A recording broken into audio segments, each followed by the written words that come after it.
self-absorbed, self-accorded, self-accused, self-admiration, self-admiring, self-advancement, self-amendment, self-annulling, self-applause, self-application, self-appointed, self-appreciation, self-absorption, self-assured, self-managed. When did I get on the track? 1965. Actually, I was modeling myself in clay on a 1-to-1 ratio of this to that, getting everything correct. And there's a sense of rightness and wrongness, and you're just dealing and using yourself as a model because you're cheap and you're there and you're private, don't need anyone else. You're not trying to capture anything past what you know about every day. And in that sense, one can get about self-portraiture with in a reflective manner without being actually too self-conscious about it. Not self-conscious because there's no one else there. And interesting, everything's in reverse. If you're working off the mirror, so you're seeing the opposites.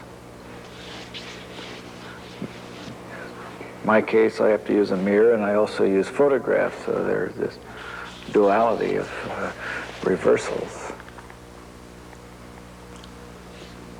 And then you can always feel the flesh occasionally to be sure that you've got some sense of it.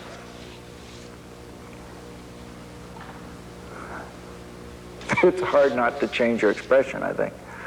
I once did a work where I had my tongue out for an extended period of time, and that was extremely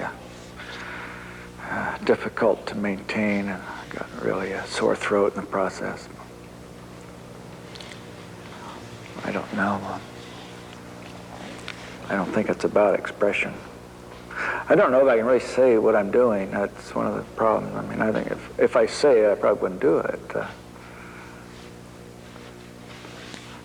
One thing about drawing in the manner that I like to draw is the fact that I like to draw vertically, standing up with my arm extended, so that there's a full body play between myself and the surface I'm drawing on.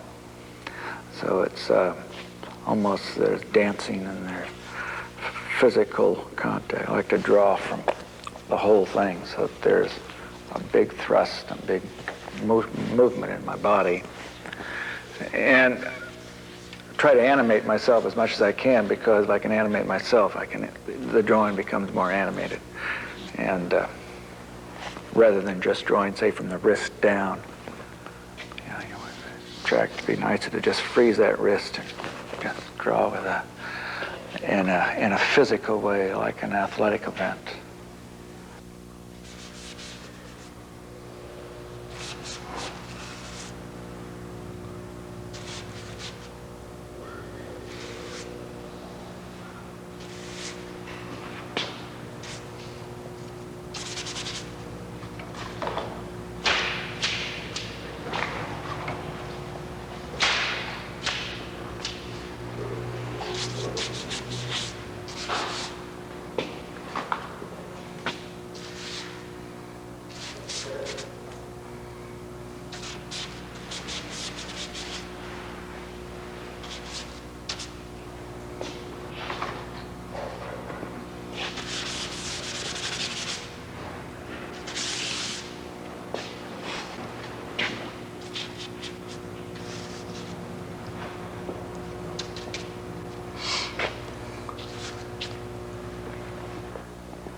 got this eyeball looking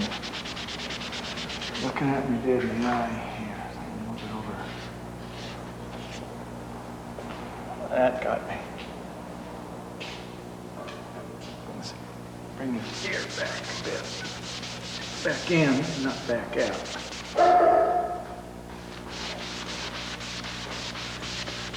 Now you can always erase your drawings. Straighten them out. Up there. In there. Up.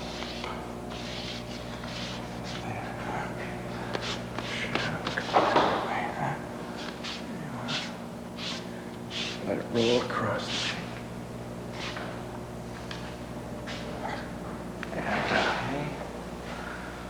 So I do all my drawings in that manner, vertically, standing erect, and charging in, banging on it, scratching on it, walking away, looking back on it, coming back maybe another day, and letting the drawing sit for a period of time so it has a chance to be, and that I physically can get away from it and let the drawing be, and come in again and see it again, and tack it or work it or see what lessons there are in there to explore, where it wants to go with it. Take it to an edge where you might destroy it and bring it back a little bit. Try to keep it on some kind of edge there so that it's not just an illustration you're doing, but something that has a life of its own. If it has a life of its own, you have to enter into it. And you no longer can just draw it. It is drawing you, and there's that dialogue, and it takes a very private experience. And I like to be on my feet when I'm doing it. I think that, like boxing or anything, it's a challenge. If I sat down, I might just go to sleep with it and just kind of massage it, but it wouldn't have that vitality I'm looking for. In my best drawings, I think there is that evidence of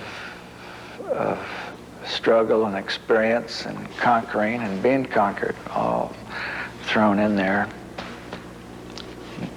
rolled up, and somehow I kind of trust myself that eventually the drawing, I'll get it. It'll, if I just hang in there, you know, it'll come about. I don't have any lesson to say, well, you can do this and this and this, and you're going to get it. But like, come back. If it's not there, try again the next day. Right on top of it, somewhere in there, you've got something going. The reason that I draw is, for the most part, to make studies for sculpture. And so I do think of my drawings as studies, works that will ultimately be involved or will be resolved in a third-dimensional state, and with clay or bronze for the most part. So I approach subject matter very narrowly and preconceived. Either I'm bouncing off of a previous sculpture I've made and I'm redefining an aspect of image or a self-image, a new twist, a new variation on an old theme. And it is an old theme. I've been doing it for 10, 12 years. I should probably slap my wrist, get on with something else. And I don't draw for just the pure release or joy of drawing. It's, in a sense, I have a purpose in mind. And so my drawings are narrowly defined within the context of my sculpture. Well, I wouldn't say they're all self-portraits in any sense of the word. I mean, some are, but most. Some just are my head. That's all. They're not self-portrayed selves. They are just because my head's there, and so it's a model. But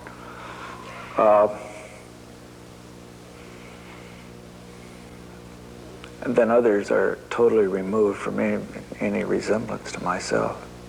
If you're concerned with that nose and that eye and that mouth, then you're concerned with self, from the surface self.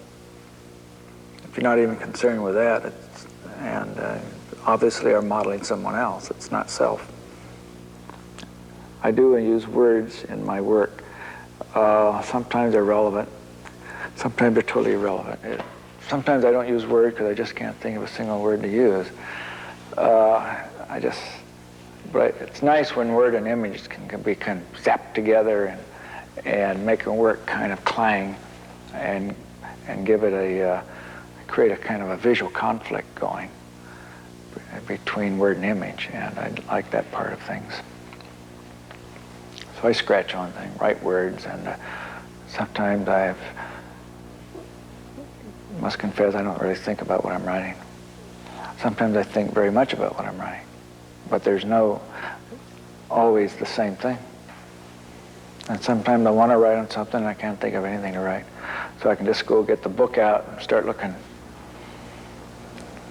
Look at page 430 in some book and look it up. And it's kind of an I Ching approach, but there might be something in there that'll kick off a dialogue on the work, and you may have to borrow a phrase, change a word, go this way, come about. And it's like a map. You know, like maps, you got to have all that words on a map.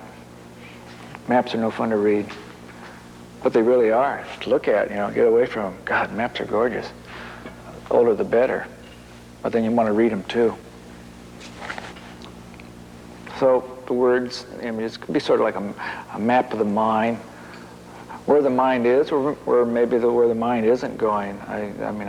You can't sit back and analyze what you're doing. If you're going to do it, you got to do it, and then sit back and tomorrow analyze it and see if you can figure out what you've done. You can kind of, if you're drawing, you can set up a situation where you're already anticipating what you're going to do. Get the words in there, scratch all over it. When you're doing the sculpture, maybe it works in reverse. You get the sculpture going, and then you get excited about doing a drawing that expands on that sculpture. I'm self-effacing the drawing.